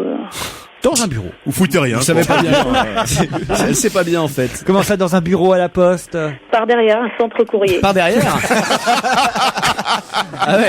En fait, vous avez les guichets derrière dans un centre courrier. Vous êtes tranquille, voilà. À Louvigny. À Louvigny, à côté de Caen. Comment on appelle les habitants et les habitantes de Louvigny? Loupiaciens. Les Loupiaciens. Vous êtes une Loupiacienne, alors. Voilà. Oui, et les gens qui travaillent par derrière à la poste, on les appelle. Ça s'appelle comment? Une Loupiacienne contre un Charentonnais, donc. Est-ce que vous avez un petit message à faire passer aux chroniqueurs ici présents, Régine, ou aux auditeurs de Repas? Pierre Bénichou, Christine Bravo, c'est un peu mes chouchous. Et ben voilà. C'est un couple qui fonctionne. Vous tombez bien. Embrassez-vous sous le sapin. Oui. Et vous, Benjamin? Moi, j'avoue que j'ai une petite préférence pour Fabrice Eboué. Ah, voilà. Qu'est-ce que vous avez fait, vous, pour les fêtes, Benjamin? J'étais en famille, tout simplement. En famille. Noël Voilà. et jour de l'an. Non, Nouvel An, j'étais avec ma femme, tranquillement. On a fait rien fait de spécial. Parce qu'elle fait pas partie de votre famille, votre femme. Et vous, Régine? En famille aussi. En famille, les deux. Voilà. Eh ben, on vous souhaite une meilleure année 2009. Hein. Pas finir en famille. Mais c'est bien, les réunions en famille, Pierre. C'est vachement C'est bien. chiant. Vous n'étiez pas en famille pour Noël, les gens? Oui, j'étais en famille, mais moi, j'ai pas une vie très drôle. Vous êtes du genre, le 31 décembre, à sortir les cotillons, les langues de belle-mère, les confettis et tout ça, ou pas? Ça dépend. Bah, quand je suis en couple, pas vraiment, mais qu'on a que deux amis. C'est dommage parce que c'est en couple que c'est le plus drôle, hein. Une fois que j'ai couché ma femme, je m'éclate. La question qui vient porte sur le classement du JDD des personnalités préférées des Français. D'ailleurs, le titre du JDD hier à propos de ce classement qui paraît tous les 6 mois, c'était « Les comiques et les anciens champions sportifs s'imposent au sommet de ce sondage bisannuel de popularité ». Sondage IFOP JDD. Et c'est vrai qu'il y a beaucoup d'anciens champions sportifs. Mais ma question, attention, il va falloir être rapide, hein, vous jouez contre les chroniqueurs tous les deux, Régine et Benjamin. On est chaud, là. Ma question c'est, quel est le premier sportif en activité dans le classement? Ah, en activité, Yannick donc. Noah. Bah non, en activité. En activité. Ribéry? Non. Alors, Zinedine, non. En activité. Alain. Eh oui, c'est toute la Alain question. Bernard. Alain Bernard. Laure Manodou. Non. Sportif ou sportif? Sportif. Son gars? Non. Un tennisman? Non. Sarkozy. Non. Un footballeur? Est-ce que c'est un footballeur? Non. Philippe Lucas? Oui, c'est le champion du monde de rallye. Non. Sébastien Loeb? Non. Non. Il est 41e dans le classement. Un cycliste? Ah ben non, il y a Ribéry avant. Ah non, il n'y a pas Ah, Ribéry. il y a Ribéry avant, regarde, il y a Ribéry, Ah j'ai oui, la bonne merde. réponse. Qui a gagné toutes Ah les ben j'ai la bonne médailles réponse, en alors il y a Ribéry avant. Alors c'est vous qui avez la bonne réponse. Et j'ai la bonne réponse, hein. C'est vous qui avez dit Ribéry? C'est moi qui ai dit Ah Ribéry. mais j'avais oui, pas vu Ribéry. Oui mais en activité. J'ai lu le JDD. En France. En France, bien sûr. Non, c'est pas vrai parce que l'autre, Jingle mauvaise foi. parce que l'autre c'est pas en France non plus. J'ai pas de bol. C'est con. Bon, c'était qui alors Non mais la question c'était un sportif en activité qui fait pas de football. Alors, C'est un sport d'équipe, un sport Chabal, d'équipe. Sébastien vraiment Chabal. Sébastien Chabal et Franck Ribéry. Bonne réponse de Titoff et Jérémy Michalak. C'est parce que c'est la nouvelle année. Non mais pardon, j'avais pas vu Franck Ribéry à la 26e place. Oui, c'est effectivement. vrai que par rapport à 41, bon, Mais c'est pas Régine et Benjamin qui avaient répondu? Non, Ribéry? Non. Non, c'est vous, Non, Titoff. non, malheureusement, Bon, non. bon. Ah, Bon, bah, voilà. Malheureusement, on a perdu. Moi, je connaissais les trois préférés. C'était Noah, Zidane et Danny Non Boone. mais t'as perdu, Régine. T'as perdu. Ah oui, je sais C'est bien, pas la j'ai peine. perdu. Ah ouais, mais Noah, Danny Boone et Zidane. D'abord, il y a que Zidane qui est un ancien sportif et Noah aussi, mais pas Danny Boone. Et puis d'abord, ils sont plus en activité, ni l'un ni l'autre, Zizou et Yannick. Et effectivement, c'est le cas de Ribéry, qui lui est 26e, le premier sportif en activité. Ouais. Et après, c'est Sébastien Chabal. Et vous avez aussi quand même des quelques entrées intéressantes dans ce Gad Elmaleh qui arrive tout de suite comme ça à la 4e place du classement. Valérie Lemercier qui fait son entrée. Vincent Cassel. Maurice Papon, je crois qu'il est 8e. Non, tu y es pas. Non, j'y étais. Hein. Il fut une époque. T'es même pas dans les 60. J'ai eu l'occasion d'être 2 fois dans le classement, mais il était dedans. Après, il a fait j'ai jamais été plus haut que la 46e place ou 47e. Et quand on est 47e, vous êtes viré du classement. Enfin, parce qu'en fait, ce qui se passe, c'est qu'ils proposent 57 noms. C'est 57 noms. C'est eux qui proposent imposés. les noms. Et dégueulasse. les Bah personnes oui. sondées doivent dire quelles sont les 10 personnes qui préfèrent parmi les 57 noms qui sont proposés. Voilà. Donc c'est pas. Et si vous êtes dans les... Alors moi, ils ont dû proposer mon nom une fois. J'ai été classé pendant 1 an, je crois. Pour vrai, c'était la fierté de mon papa, pour tout vous dire à l'époque. Et après, je suis passé 47e. Et là, quand vous passez 47e, vous êtes viré du classement et on vous propose plus la fois d'après. Voilà, en fait, il y a des politiques, il y a des politiques. Enfin, Il faut Giel, il y est, faut Giel. Mais enfin, il devrait recommencer. Mais on est d'accord. Oui. Moi, je pense qu'on est d'accord. La première femme, c'est Mimi Mati. Ah bah ça toujours. C'est votre toujours copine, Mimi Mati. Ah oui, toujours. Vous n'y êtes Toujours pas, Mimi. Christine, non plus. C'est bizarre. Ben, il me propose pas. Bah ouais. Moi, j'y suis jamais non Michel plus. Je me Agdoyette, propose non. pas non plus. Hein. Pardon? S'il y avait Mati, Michel Agdoyette. On se partage. On se Oui, mais partage c'est dans les 10 personnes de petite taille les plus aimées des Français. On a une demi-place chacun. Il y a Benabar, il y a Alain Chabat, il y a Daniel Auteuil. Non, par exemple, il y a quand même des incompréhensions. Il y a le chanteur Corneille. On se demande, franchement. Le chanteur Corneille, aujourd'hui, dans les 50 personnalités préférées des Français, je m'excuse, mais là, il y a quand même, il y a mal Un donne, petit quoi. hiatus. Il y a des gens qui le connaissent pas, quand même. C'est ceux qui ont confondu avec Yannick Noah, peut-être. Excuse-moi, Fabrice, hein, de temps en temps, je remplace un peu. Hein. Il y a pas Obama. Il y a pas Obama. Non, c'est les Français. Oui, je les sais. personnalités Il y a françaises. Roselmack, quand même. Non, il n'y a pas Roselmack. Ils n'ont pas dû alors. proposer son nom à Harry Ouais, c'est Roselmack. ça, mais je suis sûre que c'est ça, parce c'est très qu'il bizarre. y serait, Harry. C'est comme il veut. C'est Mais comme il y a ils des veulent, quotas eux. pour les Noirs, il y en avait déjà 2 apparemment. Je peux pas en C'est mettre 12 comme non ils plus. veulent. Ouais, c'est 2 par année. C'est eux qui décident. Vous auriez voté pour qui, vous, Régine? Je pense que Danny Boone, elle fait, cette année, c'était pas mal. Donc, par rapport au ch'ti, je pense. Ouais. Et vous, Benjamin? Moi, j'ai voté pour Ribéry ou Chabal. Pour les sportifs, alors. Voilà. Plutôt. Merci à vous deux. Vous avez perdu, mais on vous embrasse. Vous réessayerez sur ruquier@europe1.fr. Merci, au revoir. Et c'est la suite d'On va se gêner avec Laurent Ruquier.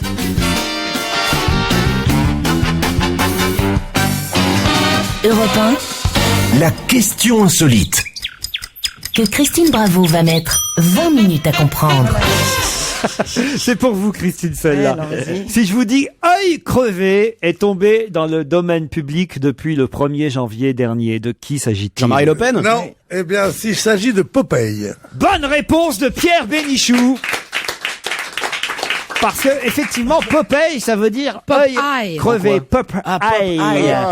Et il se trouve que, en Europe, en tout cas, 70 ans après la mort d'un créateur, d'un personnage, son personnage tombe dans le domaine public. On peut ainsi utiliser comme on veut, désormais, l'image de Popeye. Faire des body avec Popeye. Et vous pouvez, vous avez le droit. Mais en plus, c'est vrai. En fait, c'est 50 ans les années de guerre comptent double. Alors, je sais pas, là, il nous dit 70 ans, en tout cas. L'artistique, c'est 50 ans plus les années de guerre. Mais c'est pas le cas aux États-Unis, hein. Par exemple, aux States, Popeye n'est pas encore tombé dans le domaine public. C'est vrai pour l'Europe seulement. Est-ce que vous connaissez la phrase fétiche de Popeye? Il y avait une page entière sur Popeye dans Le Monde, il y a quelques jours. Je vais te casser la gueule ou un truc comme ça, non? Non, c'est j'aime les épinards, un truc comme ça. Non. I am what I am and I want a white hood. C'est pas Popeye, c'est Popeye. Alors, je suis ce que je suis. I am what I am and that's all what I am. Je suis ce que je suis et c'est tout ce que je suis. Exactement. Je suis tout ce que je suis et c'est tout ce que je suis. C'est la phrase fétiche. Et tu connais l'autre phrase fétiche d'œil crevé ou pas? Non. Il y a actuellement 53 millions d'immigrés sur le territoire français. Il y a Dieudonné dedans. Ça va Dieudonné. Hein. T'as fait beaucoup parler de toi pendant ces vacances. Hein. On t'a entendu dire des conneries. Vous avez vu au Zénith avec Forisson. C'était chouette. Quelle histoire alors, incroyable. Incroyable. Il va jusqu'au bout du bout du bout. Hein. C'est quand même assez. Et tu l'as toujours défendu en plus. Il ne s'arrêtera pas. Laurent, tu as voté pour lui même. Elle est folle. Au tout début, mais on est plusieurs à avoir défendu sa liberté d'expression jusqu'à ce qu'on comprenne qu'il était devenu totalement fou, quoi, et qu'il est totalement dérapé. Aujourd'hui, il enfonce le clou dans la provoque à chaque fois. Alors, est-ce que c'est de la provoque? On ne sait plus exactement de quoi il s'agit. C'est mieux de parler Popeye, finalement. Oui. Vous connaissez toute la famille de Popeye? Pas toute la famille. Je connais les parents. Il y a Mimosa. Mimosa, ouais. C'est le bébé. Chien, c'est le tien. Non, c'est pas le c'est chien. C'est le bébé avec le pyjama trop grand. C'est le fils adoptif, il marche à quatre pattes. Ouais, c'est le chien. Ouais, trop mignon. Mais Olive, elle est bien, Olive. Et alors, c'est vrai que ça a été inventé pour vendre des épinards, Popeye, non, ou pas? c'est après. Popeye a d'abord été inventé, et ensuite, en 1937, je crois, il y a des producteurs d'épinards qui ont fait du lobbying pour convaincre le gouvernement américain et le créateur de Popeye, qui s'appelle Elsie Segar, de le forcer à manger ce légume et que ça devienne son emblème. Et c'est à partir de là que, effectivement, pour avoir sa force, à chaque fois, il ouvrait une boîte d'épinards, mais ça n'existait pas dans les premières bandes dessinées. Les premiers épisodes, en fait, ils sniffaient de la coke, ils se sont dit non, pour les enfants, ça va être un peu violent, on va mettre des épinards, c'est mieux. Non, mais il y a la chanson aussi de Popeye, quand même. Oui. Ah, c'est encore moins qu'on regarde dans ces cas-là. C'est quoi la chanson de Popeye? Allez, Michel. Popeye the Sailor Man, poupou. Popeye the Sailor Man, poupou. Das Popeye the Sailor Man. Si vous allez à la boîte de nuit, la Bigorne, il la chante souvent entre marins. Il lance la chenille là-dessus. Europe 1, la question ultra difficile. Même Michalak ne peut pas y répondre. Ultra difficile. Si vous avez bien suivi l'actualité de ces derniers temps, je pense que quand même vous pouvez y répondre. L'actualité la plus chaude et l'actualité internationale la plus grave et chaude du moment, c'est effectivement ce qui se passe au Proche-Orient, l'intervention dans la bande de Gaza, les roquettes tirées par les Palestiniens et évidemment la réplique de l'armée israélienne. On va pas rentrer dans évidemment les détails de ce conflit, mais quand même, est-ce que vous avez retenu comment s'appelle l'opération lancée il y a 10 jours par Israël? Plan fondu. Pas plan fondu. Plan raclette? Non. Plomb durci. Plomb durci. Bonne réponse de Pierre Bénichou. L'opération plomb durci. Ah, vous étiez pas loin, Titoff. Il n'y a pas eu plan fondu? Non, il n'y a pas eu plomb fondu. Plomb fondu. Mais il n'y a même pas avec plomb fondu, c'est chez vous s'il y a eu, je sais pas, hein, mais c'était non, opération plan fondu. Moi aussi, j'ai Bah oui, c'est pour ça que j'ai dit plan raclette. Plomb. Non, il a pas dit plomb, il a dit plomb. D'accord. Dis plan. Plomb. Plomb. Je vais plomber. Plomb durci. Bon. Si je vous dis que on fêtait hier les 200 ans de la naissance de cet homme qui était fils de bourrelier et que vous connaissez grâce à 6 points. Il est inhumé au Panthéon. De qui s'agit-il? Braille. Bonne réponse de Pierre Bénichou. Alors là, bravo.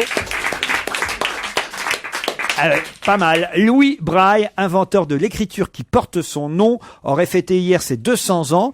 Il avait été rendu aveugle, ce que j'ignorais, par un accident survenu à l'âge de 3 ans. Et c'est 10 ans plus tard que ce fils de Bourrelier, a commencé à mettre au point son invention basée sur un système de 6 points en relief. Et évidemment, ça a fait faciliter la vie de milliers de non et malvoyants. Et j'ignorais qu'il était inhumé au Panthéon, Louis Braille. Moi aussi, j'ignorais ça. C'est formidable d'ailleurs qu'on l'ait inhumé là-bas au lieu d'inhumer que des écrivains et des généraux. C'est très bien. Iggy Pop, ça vous dit? Ouais. Il interprétait la chanson In the Death Car, que l'on retrouve dans le film Arizona Dream. Bravo, Joujou.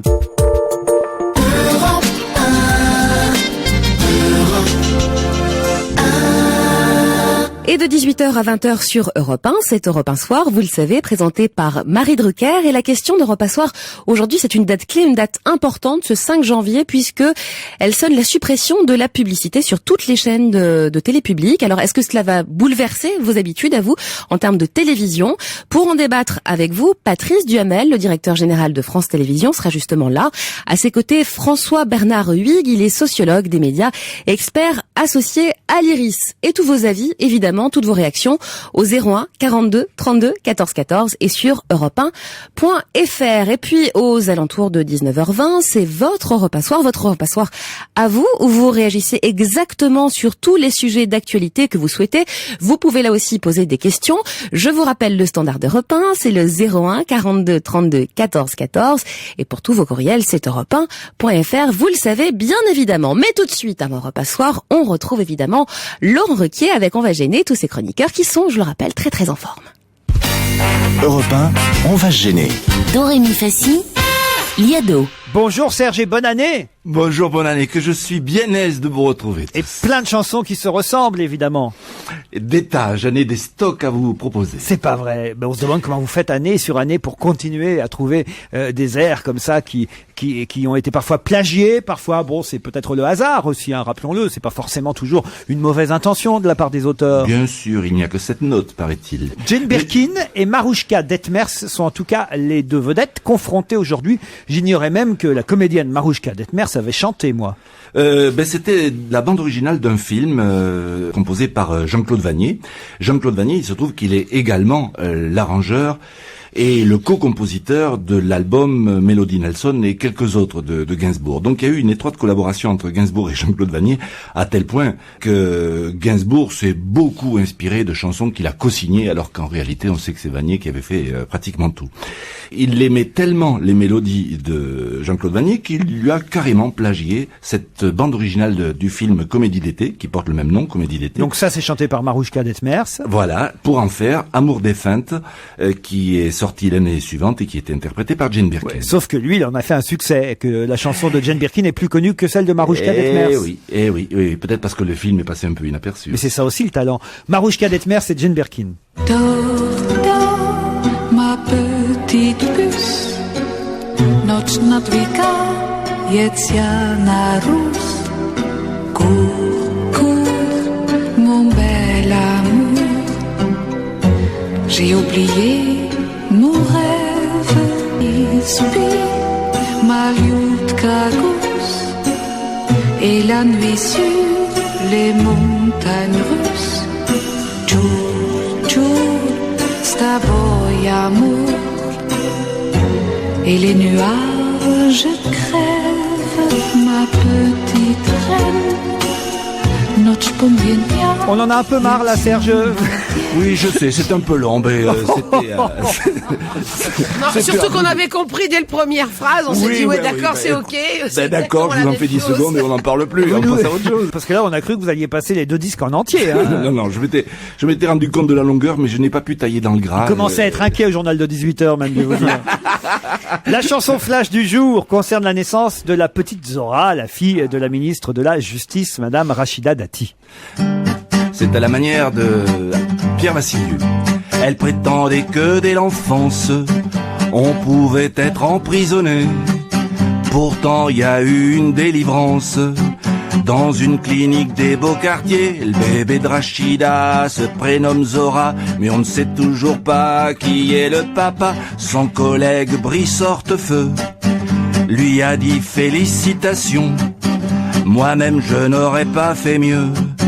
Bravo, c'est une belle expulsion. Le bébé de Rachida se prénomme Zora, mais on ne sait toujours pas qui est le papa. Dites comment vous la nourrirez, demande la pédiatre qui s'affole. Aussi sec la petite crie olé, ça prouve qu'elle comprend l'espagnol. Bébé de Rachida se prénomme Zora, on chuchote tout bas le nom du papa.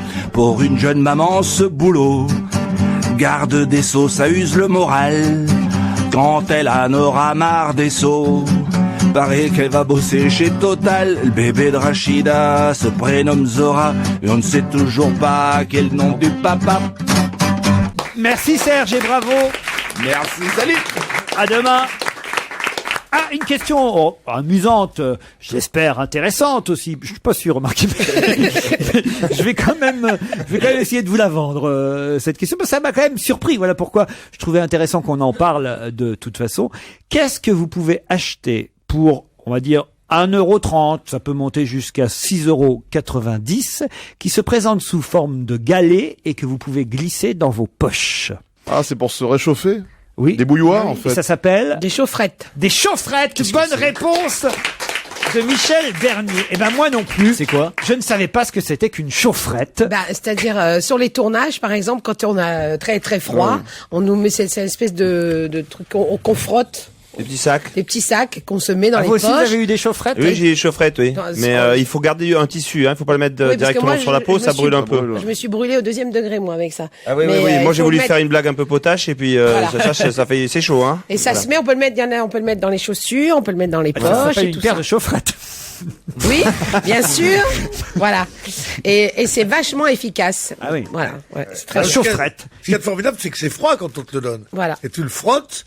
Et Et ça ça devient devient chaud. chaud. Et après, tu peux le garder donc plusieurs années, Il y avait des Plusieurs soupes heures. aussi. Il y avait pas des soupes aussi comme ça. Ils là, disent qu'il suffit de sortir les chaufferettes de leur petit emballage pour qu'elles se mettent instantanément à chauffer. Elles se présentent sous forme de galets à glisser dans les poches et les gants ou les semelles pour les chaussures. Et vous pouvez acheter ça par exemple chez Decathlon entre 1,30 € et 6,90 €. La chaufferette est à la mode par les froids qu'on connaît en ce moment et surtout qui vont venir cette semaine puisqu'il paraît qu'il va faire encore plus froid dans les 2 nuits prochaines. Donc tous à vos chaufferettes. J'ignorais que vous avez déjà eu des chaufferettes, vous, Fabrice Eboué? Non, je connaissais pas. J'ai découvert dans le Parisien aujourd'hui. Les chaufferettes dans les poches et les chaussettes. Et alors, le retour de la bouillotte aussi. Il paraît que la bouillotte est alors de plus en plus à la mode. Le soir, à la maison, dans le lit. Ouais, ça fait un peu vieillot quand même, non? La bouillotte, va faire ta bouillotte maman, ça fait un peu bizarre quand même. 30 € en parapharmacie, la bouillotte. Il paraît qu'elle devient tendance. Voilà, parce qu'il y a des bouillottes en tissu écossais, il y a des bouillottes C'est vachement tendance, ce tissu écossais. Non, mais c'est vrai, c'est devenu à la mode, mais quand tu dis ça, on dirait que... Est-ce qu'il y a des sextoys chauffants? Non, ils en ont pas fait. Non, mais... Pour les nuits froides et moi- torrides. Voilà où ça chauffe. Moi, je pense à nos auditeurs qui ont froid et savoir qu'on peut acheter des chaufferettes, voilà, dans les magasins et des bouillottes en pharmacie, c'est plus... Pas des bouilloires, hein, ne pas confondre. Non, hein. non, Voilà. non, non. Et chez Nature et Découverte aussi, on nous dit qu'on peut acheter des chaussons chauffants remplis de billes spéciales. Tu mets au Il faut les mettre au micro-ondes C'est et ensuite génial. on glisse les pieds dans les faut les sortir du micro-ondes. Ouais, c'est mieux. Oui, on va pas les 2 pieds dans le micro-ondes. Comme les bébés courgeaux. Ça non plus, je connais pas alors. Ah non, mais moi je connaissais pas non plus. Moi, je me rappelle de ma grand-mère qui me faisait chauffer des briques Au micro-ondes, au feu. Non, non, Oh, dans le feu. T'es bien de Qui- Verdun, toi. Tu vois, bah oui, oui. Et qui les emballait dans du papier journal, elle mettait ça au fond du lit et ça réchauffait le lit. Protégez-vous Des trucs, bien du froid. du Ça, c'était micro-ondes. un article du Parisien qui datait d'aujourd'hui. Vous pouvez avoir effectivement toutes les solutions. La chapka aussi, parce qu'on pense jamais à ça, mais c'est par les extrémités qu'on... C'est les oreilles Mais, surtout qui ont mais, froid. mais dans le temps, il y avait les couvertures chauffantes électriques avec le Jamais fil. pissé dehors. En ce moment. Jamais, ça, jamais, quand t'es jamais, trop jamais. petit. Grosse erreur. Mais c'est vrai, c'est par les... Ma grand-mère. Qu'est-ce qu'il y a votre grand-mère? Elle avait, mon autre grand-mère, elle... Ah, t'as une belle grand-mère? Oui, Après oui, le j'ai eu petit deux grand-mères. pouilleux, la petite pouilleuse. Mais tout le monde a eu une enfance malheureuse Mais ici, oui. ou quoi? Non, non, pas du tout, mais elle avait une couverture chauffante qu'elle branchait à la prise. Il paraît que Ah c'était oui, hyper bah. dangereux, ce truc-là. Ah oui. Ça s'arrêtait. Je vois pas pourquoi c'est dangereux, franchement. Hein? Tu sors de la douche, tu te mets la couverture chauffante branchée sur le 220. Franchement, je vois pas pourquoi c'est dangereux, quoi. Incinéré de ton Hein vivant. Oui, mais c'est pas c'est pas les mêmes gens qu'on écoute. couvertures chauffantes et ceux qui prennent des douches. Exactement. Il n'y avait pas de salle de bain, mais il y avait une couverture chauffante. Et alors, quand même, non, parce que ça c'est intéressant à dire, la chapka est intéressante parce qu'évidemment elle couvre les oreilles et les extrémités, c'est par là qu'on attrape froid. Et il faut le dire, la chapka est à la mode. Mais ça ne va pas à tout le monde, hein. En tout cas, ça c'est un papier qui s'appelle Protégez-vous bien du froid. Et il se trouve que dimanche, donc hier, 24 heures avant, il y avait un papier dans le même journal Le Parisien qui disait le froid a aussi des vertus. et il nous expliquait quel avantage il y avait à ce qu'il fasse froid en ce moment. Alors d'abord, moins de rhume. Moins de rhume, voilà. Bizarre, le froid chasse les rhumes. Ah oui, ça tue les microbes. Le froid fait le bonheur des tulipes. Ça, c'est important, ça, tu vois. Oui, mais c'est pour ça que ça pousse bien en Hollande. Si t'étais une tulipe, tu serais content. Si t'étais une tulipe, c'est pas bon pour les extrémités, mais c'est favorable à l'oignon. Et alors, écoutez bien, là, ça va tous nous intéresser, nous, qui sommes tous très gourmands. Le froid élimine le surplus de calories. Plus nous sommes transis, plus notre organisme consomme de calories pour maintenir la température du corps à 37 degrés. C'est le moment idéal pour dévorer un cassoulet ou une choucroute sans craindre le couperet de la balance. Ouais, moi je dis bravo le froid. Ouais. Donc moi je vais habiter au pôle Nord. Et je vais bouffer toute la journée. Je vais bouffer toute la journée tranquille. Venez, William Sorin, viens. Je te prends. Viens là, père Dodu. Je me demande, hier, il y avait des grosses qui pique-niquaient à poil dans le bois de Vincennes. Je me posais la question pourquoi. C'est un régime. Oh, mais je suis con, moi j'ai habité le congélateur. Et si je me mariais avec Monsieur Picard, peut-être que je serais mince. Alors vous savez ici que j'aime assurer le suivi de l'actualité parce que parfois on a des infos dans la presse et puis on sait pas ce que ça disparaît. Voilà, on sait pas ce qu'elles deviennent. On sait pas la suite. Et là, je rentre le 31 décembre à Paris, qu'est-ce que je fais dans l'avion? Je lis le journal et le 31 décembre, je vois que 5 singes ont été dérobés aux eaux de la Flèche dans la Sarthe. Sur une commande, ils ont dit même. Ah oui? Et oui, parce que comme ils ont pris certains singes et ils en ont laissé d'autres, il est possible que ce soit des voleurs qui étaient payés par des gens qui leur ont commandé, enfin des zoos ou des particuliers, qui leur ont commandé. Vous êtes plus au courant que moi. 2 ouistiti, 2 saïmiri et 1 tamarin pinché. 3 espèces menacées d'extinction. Le zoo de la Flèche dans la Sarthe a porté plainte contre X, mais ça c'était le 31 décembre et moi je me disais quand même, ils vont nous dire s'ils les ont retrouvés. Où est-ce qu'ils ont passé le réveillon ces singes? S'ils les ont retrouvés, où on en est, est-ce qu'on a retrouvé les singes? Moi je crois que comme c'est dans la Sarthe, je crains que ce soit notre ami. Stevie. Pour en faire des rillettes. Et oui, parce qu'il aime tellement les espèces menacées. Il a tellement peur qu'il manque une coccinelle. Je sais pas pourquoi il vit dans une sorte de syndrome de l'Arche de Noé. Il croit qu'il va avoir tout à reconstituer, qu'il lui manque des ours, des trucs. Là, il est sûr que... je vais vous dire, c'est con. Parce que si Noé avait pris Stevie pour la reproduction de l'espèce, on aurait été mal barré quand même. Cyril, bonjour. Bonjour. Monsieur U. Oui. C'est votre nom, vous êtes vétérinaire du zoo de la Flèche. Tout à fait. Est-ce qu'on a retrouvé les singes? Eh non, malheureusement, toujours pas. Un tamarin. Mais est-ce qu'on est sûr qu'ils ont été volés? Est-ce qu'ils se sont pas échappés pour le 31 décembre ou... Non, on a constaté les effractions, les cadenas fracturés, le grillage découpé. Et un singe n'est pas capable de le faire? Ou alors il faut qu'il ait l'outillage. Qui peut vouloir voler des singes? Est-ce que ce que disait Pierre Bénichou était juste? Oui, tout à fait. C'était très juste. Effectivement, c'est probablement une commande compte tenu, je dirais, de la précision du vol et puis de l'audace qui a été aussi dont les voleurs ont fait preuve pour voler en plein jour ces 5 animaux. Est-ce que c'est grave pour vous, monsieur U? Écoutez, ça compromet bien entendu les programmes de reproduction pour ces espèces menacées. Donc il faut savoir que les tamarins sont soumis à la législation CITES, Convention de Washington. C'est des animaux qui sont aujourd'hui rarissimes. Donc évidemment, c'est toujours problématique de perdre ne serait-ce qu'un seul individu. Et les ouistiti, c'est moins grave, ça on en trouve facilement des ouistiti. C'est une espèce qui est plus commune, effectivement. Ouais, moi j'en ai ici des ouistiti. Ouais. Au zoo de la Flèche, on a perdu les singes, mais il y a des tas d'autres animaux encore, heureusement.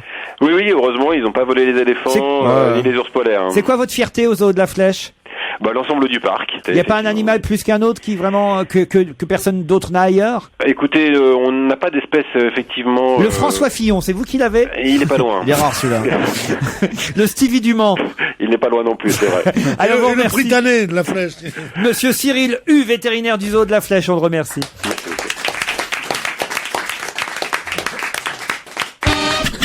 Europe 1, La question Jones que Bénichou ne va pas comprendre. Là, Pierre, c'est pas que vous pouvez pas comprendre cette question, c'est que vous pouvez pas y répondre à celle-là. Ah, sûrement pas, puisqu'on le dit. Le Figaro a fait un classement, grâce à ses internautes, sur lefigaro.fr, des chanteurs les plus appréciés des internautes français et des abonnés au Figaro, en tout cas de ceux qui vont voir sur le site internet figaro.fr. On trouve dans ce classement des gens comme Camille, comme Alain Bachung, comme Francis Cabrel, comme Thomas Dutronc. En numéro 2, Christophe Mahé. Mais qui est numéro 1 de ce classement? Français? Alors, français, oui. Diams? Non, pas du tout. Julien Clerc? Alors, je vais vous dire, M. autant vous dire pourquoi c'est une question de Jones, c'est que moi, je ne les connaissais pas. C'est un groupe? C'est un groupe? Alors, c'est un duo. Ah oui, je vois. Qui chante en français, donc. Eh bien, non, justement. Eh ben oui, c'est un... The Do? The Do? Pas non. The Do, non. Ils sont 7e au classement The Do. Mais ils sont français, ils chantent pas en français. Ils sont de Clermont-Ferrand, ils chantent en anglais. C'est quoi comme style de musique? Je viens de vous dire que je les connaissais pas. Alors si en plus faut que je vous donne le style Ah oui, de d'accord. musique, on va les écouter sur Europe 1 ensemble. Putain, qu'est-ce que... On le sent pas trop. Vous connaissiez finalement, Christine? Ouais, j'adore ça, vraiment. Ah, et effectivement, on a de plus en plus de groupes français qui chantent en anglais et qui font même du succès à l'international. C'est leur cas et ils arrivaient premiers du classement des internautes Figaro.fr. Il y a une prime à la nouveauté quand même dans ce classement. Ah oui? Une prime à la nouveauté puisque quand un truc sort, évidemment que les gens viennent sur le site pour les écouter. Quand un truc sort, ça veut pas dire que ça va durer. C'est pas des vraies vedettes préférées, c'est des vedettes les plus à la mode. Les plus à la mode. Bah, on va voir si le livre que je tiens dans les mains va être à la mode. C'est le prix du Quai des Orfèvres 2009, Chasse à l'homme. C'est signé Christophe Guillemot, c'est publié chez Fayard. Et j'ai confié ce livre à Jérémy Michalak. Là, il a eu le temps, c'était les vacances, il était à Miami, au bord de la piscine. Et avec ma copine imaginaire, c'est avec bon, sa copine imaginaire. Et il a pu tourner les pages. Michel, pareil, vous avez eu du temps pour le lire, ce Oh Chasse là, oui. Oh là, ça vous a pas plu? Oh là. Non. Ah merde. Non, j'ai trouvé ça un peu classique en même temps, un peu attendu tout le temps, cette espèce d'histoire comme ça, de personnages entremêlés. J'ai l'impression qu'on a déjà vu cette histoire 50 fois, le démarrage du gentil qui se retrouve piégé avec un complot des polices, des bœufs carottes, tout ça. Je trouve que le style est pas extrêmement, enfin c'est pas génial quoi. Je trouve qu'il y a pas grand chose, c'est pas drôle, c'est pas non plus angoissant. Voilà, moi je suis un peu restée sur ma faim sur ce bouquin. Jérémy, t'es un petit peu de mon avis, je crois. Mais ça parle de quoi? Dites-nous quand même. Ah bah au départ, c'est un type qui est accusé dans son commissariat. C'est un jeune lieutenant qui a l'air tout sympathique, etc. Et qui est accusé par l'IGS d'avoir violé une fille. On retrouve le cadavre. On trouve de le cadavre de cette fille chez lui, dans sa cave, etc. Et évidemment, c'est toute l'enquête autour de est-ce qu'il est coupable ou innocent. Lui, évidemment, clame son innocence. Autour de ça, il y a d'autres flics qui viennent se mêler à ça, qui sont plus ou moins impliqués dans l'histoire. Enfin bon, c'est une espèce de guerre intestine comme ça. La guerre des polices. Ça pourrait démarrer un peu, et puis en fait, on reste tout le temps. Et je pense que c'est vraiment le problème qu'il a, parce que bon, après toutes les histoires policières, c'est toujours une histoire policière, mais le problème qu'il a aussi, c'est un problème de style. Ouais. Je trouve que c'est assez plomb-plomb et que la description des personnages est parfois extrêmement longue et parfois un peu trop courte. En même temps, c'est les policiers qui ont aimé ça, puisque ils lui ont décerné le prix du Quai des Orfèvres. C'est des policiers vraiment qui 2009, j'imagine, oui, c'est la police qui donne un prix au meilleur. Mais c'est une écriture qui est simplifiée pour les policiers. c'est tout en phonétique. Il y a un mot par page en fait. C'est tapé à la machine. Il y a des fautes d'orthographe. Il y a des fautes d'orthographe. Michalak, vous auriez ajouté quoi, vous? Écoute, moi je l'ai lu dans l'avion. Heureusement que mon vol a eu 2 heures de retard, sinon je pense que je l'aurais pas terminé le bouquin. Voilà, c'est tous les clichés du roman policier qui sont accumulés. La pluie du début à la fin, les commissariats crasseux, les flics qui boivent à l'œil dans les bistrots à Pigalle tenus par un patron rebeu qui les rince gratos. On dirait un mauvais Nestor Burma en fait. Donc c'est vraiment pas très bien. Il y a pas de nouveauté, il y a aucune trouvaille. C'est l'histoire d'une machination qu'on a déjà vu 200 fois. Alors, j'en sais rien. Moi, je vous l'ai donné à lire parce que je trouvais ça intéressant. Mais il est peut-être flic lui-même, en fait. Peut-être ça l'histoire. Moi qui aime bien les polars, franchement. C'est peut-être à cause de l'originalité du titre qu'ils ont donné. Chasse à l'homme, c'est vrai que c'est bien. Tu sais, on dirait. Chasse au pluriel. Hein. Ouais. Oui, mais d'accord, il faut dire, dans les cases, tu dis au pluriel. Chasse à l'homme au pluriel. C'est vrai que c'est pas un titre très original, quand même. Mais ça fait c'est-à-dire que c'est très curieux, c'est que ça fait vieillot. Oui, puis tu trouves le coupable, en fait, on te le donne 150 pages avant la fin, quasiment. quasiment, tu le trouves tout seul. Mais ça fait vieillot dans le style. Enfin, Ouais. on a l'impression de regarder un vieux maigret. On dirait des En même temps, voilà, on peut pas en vouloir aux policiers. Ils avaient des enquêtes à faire. Ils se sont dit bon, ils ont pris un bouquin au On hasard. prend celui qui est sur le dessus de la pile et puis voilà. Voilà, et ils ont donné le prix du quai des Orfèvres. On dirait un vieux SAS mais sans la fille à poil en couverture, ce qui enlève 40%. J'espère qu'il n'y a pas un prix des gendarmes aussi, parce que c'est encore plus pathétique. Là. Ça sera le Je crois bottin qu'il y a le prix, 2006. il y a le prix des plantons. Le prix Corinne Touzé. Chasse à l'homme, Christophe Guillemot. Bon, voilà, si ça vous intéresse de savoir à qui. Moi, ils m'ont donné envie, hein, vraiment. Je savais pas quoi lire cette semaine, là, vraiment. De savoir à qui on remet le prix du quai des Orfèvres 2009. Eh bien, c'est Christophe Guillemot. Je crois que je vais revendre mes singes pour pouvoir acheter le bouquin. Oh bah tiens, faites bien de prendre la parole, Pierre Bénichou, parce que vous êtes concerné par la question qui suit, puisque c'est dans Voici que je vous ai vu en photo, avec dans vos bras quelqu'un que vous embrassez. Et la légende de Voici, c'est le choc des civilisations n'aura pas lieu. Qui embrassez-vous ainsi en photo dans Un des singes qui a été volé? Non. Paris Hilton? Non, mais c'est marrant parce qu'il y a un rapport lointain avec les singes, tiens. Ah ben Muriel Robin avec les bonobos ou un truc comme ça, non? Joe Star? Joe Star, bonne réponse de Titoff. Ça c'est vache. Pourquoi, qu'est-ce qui s'est passé? Les mecs qui se donnent des infos en Non, parce qu'il voulait que je l'aide. Il y a Pierre dans l'aide. Il m'a dit mince. Pierre se rappelait pas de son nom. Pierre dans le dos. Il s'appelle celui d'NTM. Donc, rappelait pas qui l'embrassait. Il se met dans un bel état. C'est mon copain, moi j'aime beaucoup. Il s'embrasse, il sait même pas son nom, c'est extraordinaire. C'est vrai ça, Pierre. Vous pourriez se souvenir du nom des gens que vous embrassez quand même. Et moi je l'appelle par son vrai nom. Didier? Eh oui, je l'appelle Didier, moi donc. Didier Morville, c'est son vrai nom. Didier. La semaine prochaine, il y aura Daniel Evenou avec Puff Daddy. Dans le public. Paul Vermus est au téléphone pour quelques... Oh, j'allais dire des potins. Ah non, j'ai décidé de prendre des bonnes résolutions en 2009. Donc, quelques succulentes et croustillantes informations que personne n'a pu nous donner avant. Des scoops, donc.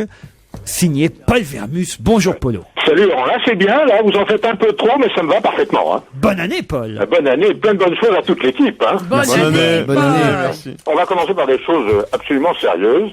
Vous aimez le cinéma, Laurent? Ah oui. Alors j'ai une info sur Polanski, une information tout à fait étonnante. Figurez-vous que malgré la demande officielle du ministre de la Culture, Christine Albanel, Roman Polanski vient de se voir refuser par la grande chancellerie de la Légion d'honneur sa nomination au grade de chevalier.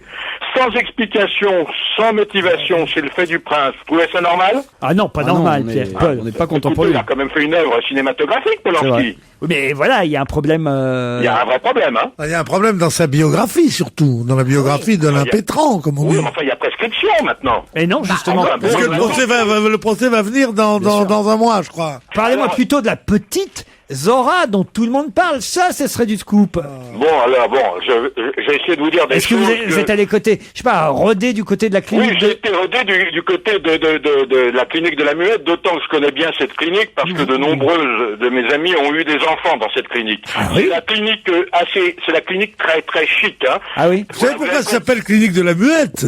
Parce qu'on n'a pas le droit de dire le nom du père. À propos du nom du père, il y a des choses étranges.